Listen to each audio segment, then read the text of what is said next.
The morning rush was in full swing as the streets of the city came to life, a sea of people rushing to their destinations. Horns honked, and the hum of commuters filled the air as the day's routine unfolded. Among the crowd was James Carter, a man of purpose, his sharp black suit tailored perfectly to fit his athletic frame. His steps were steady and determined as he made his way down the sidewalk toward the courthouse. It was a moment he had worked for his entire life. The first day of his new role as the state's lawyer. He'd spent years in law school, working hard through internships, clerkships, and finally earning the trust and respect of those who had made him the youngest state lawyer in the city's history. As he walked, James couldn't help but notice the palpable excitement in the air. The whispers from people walking past him, some nodding in respect, others giving him a silent look of recognition. He was determined not to get distracted, focusing on the task ahead. Today was going to be important, and he needed to be at the top of his game. As he approached a street corner, his eyes focused on the courthouse in the distance, but his presence didn't go unnoticed by Officer Blake, who stood on the corner directing traffic. Blake, a seasoned officer with a reputation for harsh judgment and racial biases, observed the people passing by, noting their behaviors and looks with a mix of suspicion. His gaze landed on James. He sized him up immediately, the crisp suit, the confident stride, the demeanor that screamed ambition. And in that moment, Blake felt a flicker of resentment. His mind immediately jumped to conclusions. A man like that doesn't belong here, he thought to himself, his gut turning with an unfamiliar feeling. Something about James bothered him, though he couldn't quite place it. Was it the way he carried himself? The lack of humility? Blake muttered under his breath as he continued to watch James from a distance. Probably a fancy lawyer who thinks he's too good for this neighborhood. His suspicions quickly turned to judgment. "He looks suspicious," Blake muttered, just loud enough for no one but himself to hear.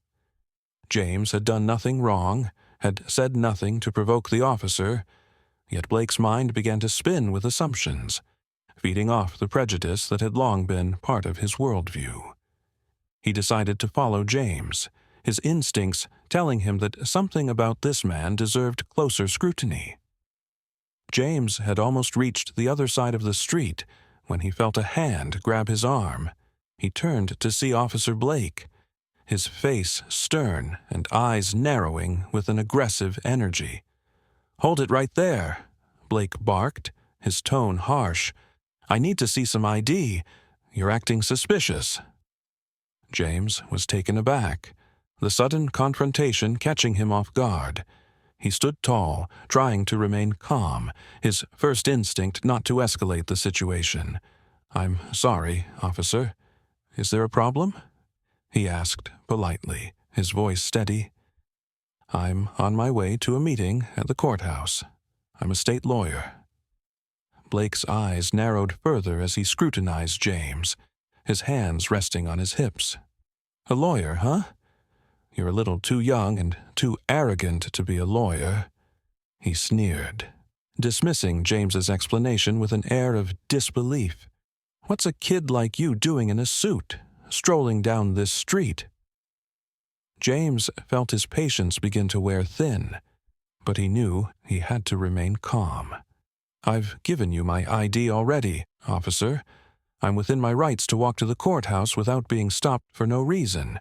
If there's no further issue, I'd like to continue on my way."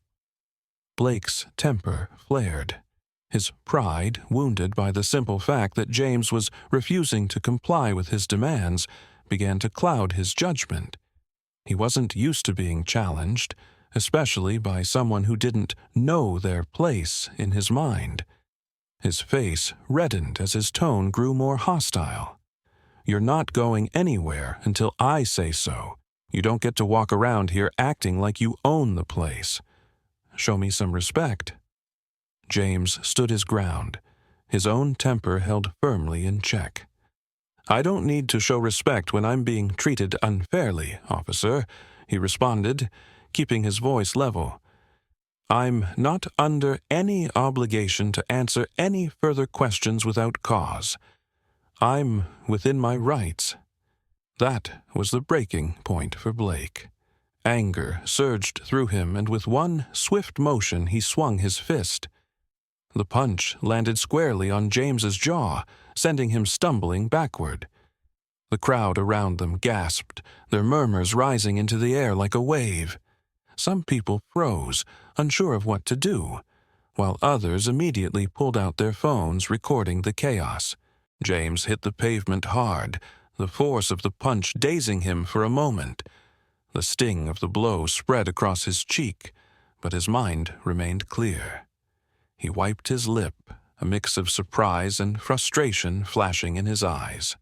From the ground, James glared up at Officer Blake, his voice calm but tinged with disbelief. "You really think this is going to end well for you, officer?" Blake stood over him, breathing heavily, his hand still clenched into a fist. The crowd was now shouting, some protesting Blake's actions, others calling for police to intervene. The officer had crossed a line, and James knew there was no way Blake could avoid the consequences of his assault. He didn't let fear take hold of him, instead focusing on the reality of the situation. As James struggled to his feet, the voices around him grew louder, and for the first time in a long while, Blake was faced with the truth of his actions. He had just assaulted someone who had every right to be where he was, a person who would not let his unprovoked assault go unchallenged. As the crowd swelled around them, the atmosphere became tense. Several onlookers had already begun recording the scene with their phones, the sounds of murmurs and angry shouts growing louder. Some people yelled at Officer Blake, denouncing his behavior. "That's assault. You can't just hit him like that," one man shouted. "He wasn't doing anything wrong," another woman added, her voice shaking with indignation. Blake stood in the middle of the chaos, his chest heaving with anger, oblivious to the growing scrutiny.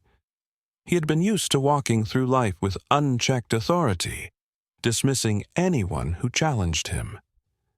But today, James wasn't backing down, and the people around him weren't going to let Blake's actions slide unnoticed. James, despite the throbbing pain in his jaw and the blood trickling down his lip, remained composed. He wiped his mouth with the back of his hand and looked up at Blake with a steady gaze. "What you just did is unlawful, officer. You will be held accountable for it," James said firmly, his voice calm but resolute. The crowd's energy shifted, their anger now directed toward Blake. Some shouted at him to apologize, while others muttered their disbelief. The weight of the moment was undeniable. What had started as a minor encounter had escalated into a public spectacle, and Blake's actions were now being questioned by the very people he was supposed to protect. Blake scoffed, his arrogance unshaken. "What are you going to do about it?" he sneered, completely unaware of the gravity of his actions and the man he was addressing. "You don't even know who I am, do you?" James took a slow breath, knowing exactly how to handle this situation. He had the experience, the confidence, and the knowledge to see this through to the end. "I know exactly who you are, officer," James replied, standing tall despite the pain. "But I don't need to remind you of that. You'll soon find out when the legal consequences come down." The crowd murmured with growing support for James, some already aware of his calm and commanding presence.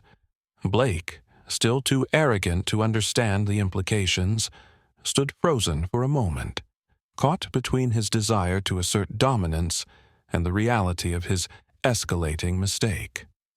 The tense atmosphere in the street continued to build as more onlookers gathered, their phones still capturing the scene. The weight of the moment was palpable, and it was clear that Blake's actions had gone too far. But he still seemed unaware of the gravity of the situation, standing there with his chest puffed out, oblivious to the increasing tension around him. Just then, the sound of sirens grew louder, and a police cruiser pulled up to the curb. A sergeant stepped out of the vehicle, his face immediately tightening as he assessed the scene. He quickly noticed the crowd, the angry murmurs, and, most importantly, James standing tall with blood dripping from his lip. The sergeant's eyes flicked to Blake, who was still standing defiantly, unaware of the rapidly unfolding consequences. The sergeant's expression changed from mild curiosity to immediate recognition. He hurried toward James, his posture straightening as he neared.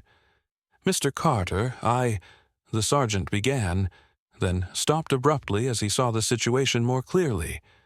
"I'm so sorry, sir," he continued, his tone shifting to one of deep respect and concern. "This shouldn't have happened." James, who had been calm and composed throughout the confrontation, raised an eyebrow, his expression still stern but now tinged with a quiet disbelief. "It's all right," he said, his voice carrying the authority of someone used to being heard. "But this behavior needs to be addressed, Sergeant." Blake, who had been standing with his arms crossed, finally registered the situation. His gaze flicked between the sergeant and James, and his face fell as the recognition began to dawn on him. The sergeant's use of "sir" made it clear, and the words "Mr. Carter" were unmistakable. Blake's mouth opened, then closed, as he struggled to process what was unfolding. He had just punched the very man who held significant authority in the legal system. His arrogant attitude shifted, and a look of confusion spread across his face. James, sensing the officer's confusion, broke the silence with a calm and measured statement. "I'm the newly appointed state lawyer," he said, his tone steady. "I've been working hard for this position, and I won't let anyone undermine the law, especially an officer who should be upholding it." The sergeant's eyes widened in realization. He glanced at Blake with a mix of disappointment and disbelief, then quickly turned back to James. "I can't apologize enough for this incident," he said, his voice now genuinely regretful. "Blake's actions were unacceptable." James nodded, his expression unyielding. "I won't be pressing charges today," he said, "but I will make sure that this is addressed and Blake's actions are reviewed. No one should be treated like this, especially not by someone who swore to protect the people." Blake stood frozen, his arrogance completely drained as the reality of his mistake hit him. The sergeant took a deep breath, his shoulders slumping slightly as he nodded in agreement with James's words. "You have my word, Mr. Carter. This will be taken seriously," he said, then turned to Blake. "You'll be reporting to Internal Affairs. Your actions are under investigation." The crowd, having witnessed the entire exchange, began murmuring with a mixture of surprise and approval. James had handled the situation with incredible grace and authority, even in the face of Blake's blatant disrespect. As the sergeant guided Blake away, James remained calm, his mind already focusing on the next steps he needed to take. Turning to the bystanders, James took a deep breath and addressed them, his voice carrying, "The law is for everyone. It's meant to protect us, not intimidate or belittle us. I won't let one officer's actions tarnish the integrity of the system." The crowd, once uneasy, now looked at James with admiration, their phones lowered as they began to understand the full weight of what had just happened. Blake's behavior had been called out, and James had done it with the professionalism and poise that only someone truly dedicated to justice could manage. As the sergeant led Blake away, James made his way down the street, knowing that this was only the beginning. He was more determined than ever to fight for the kind of justice that every citizen deserved, regardless of their background or the uniform they wore. The news of Blake's actions quickly spread, igniting a firestorm of public outrage. James wasted no time in filing an official complaint, detailing the assault and Blake's discriminatory behavior. His complaint triggered an immediate internal investigation into Blake's conduct, with the police department under intense scrutiny. As the story unfolded, it became clear that Blake's actions were not an isolated incident, but part of a pattern of inappropriate behavior toward civilians. The video of Blake's unprovoked attack on James was uploaded to social media, where it quickly went viral. News outlets picked up the story, and soon the footage was being shared across various platforms.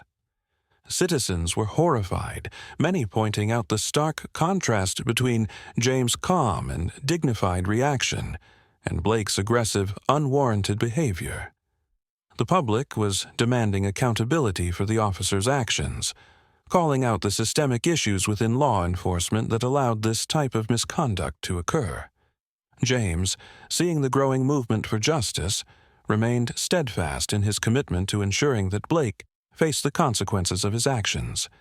He received messages of support from citizens and colleagues alike, applauding his decision to stand up for himself and for what was right.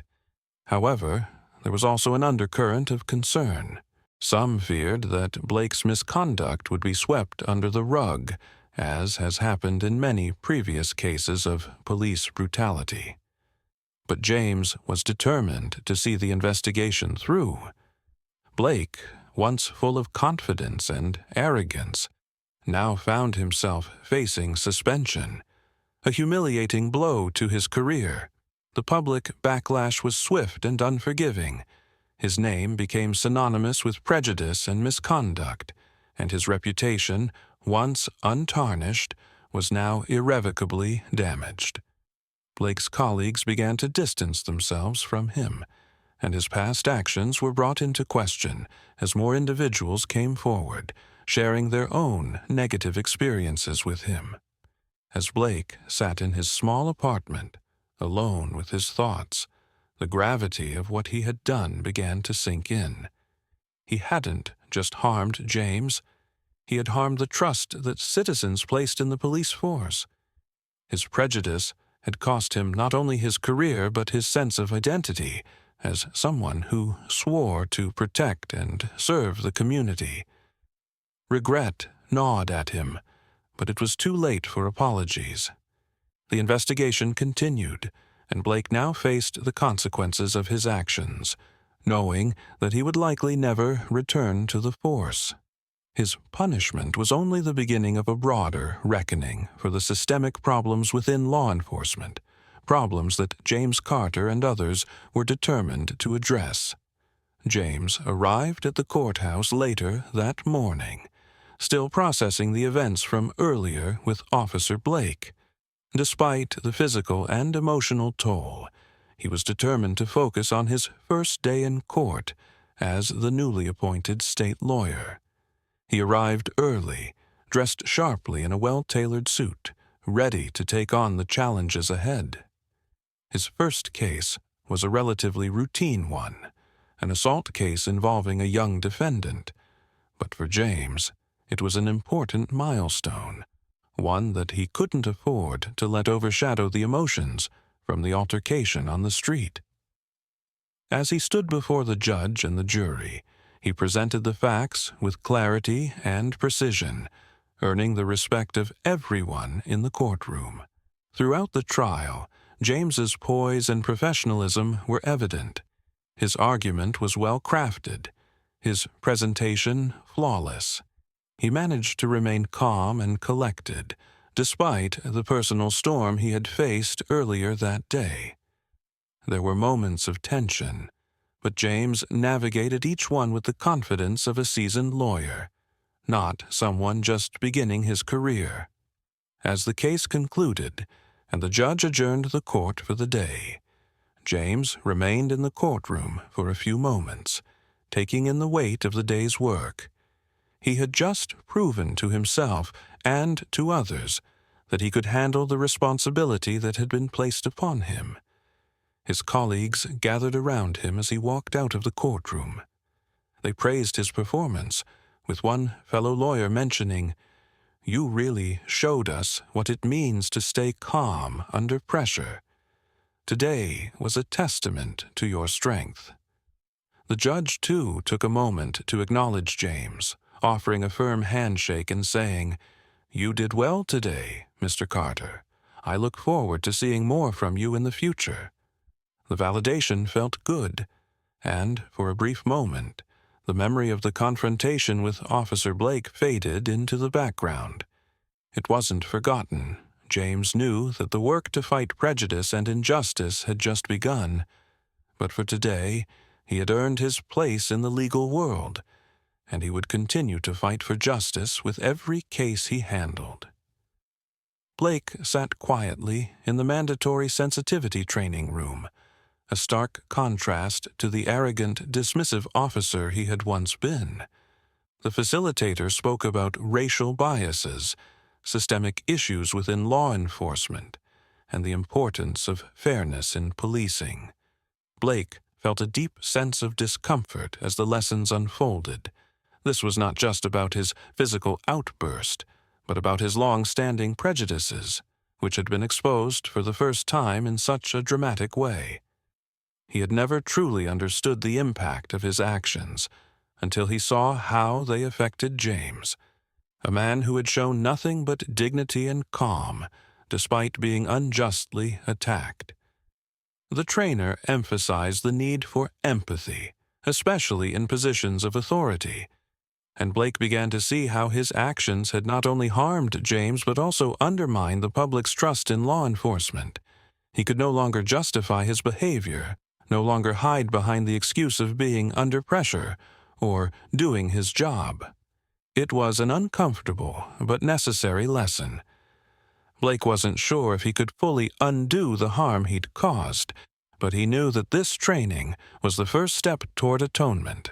As for James, the incident had reaffirmed his commitment to fighting for justice and equality, even when it was uncomfortable or difficult. Reflecting on the events of that morning, he realized that the world he lived in still had a long way to go, but he was determined to be part of the solution. The legal system, like any institution, was flawed, riddled with prejudices that took years to dismantle. However, James believed that each step toward change, each person who stood up for what was right, brought a society closer to a more just and equal future. James sat at his desk later that evening, reviewing a case file and thinking back on his first day in court. The challenges he had faced, both on the street and in the courtroom, had made him more resolute. He knew that the road ahead would be tough, but he was ready. Every time he stood before a judge, every argument he presented would be another opportunity to fight for fairness, equality, and justice for everyone, regardless of their background or race. And in doing so, James would honor the trust the public had placed in him and ensure that those like Blake, who had once failed to understand, would learn the importance of dignity and respect.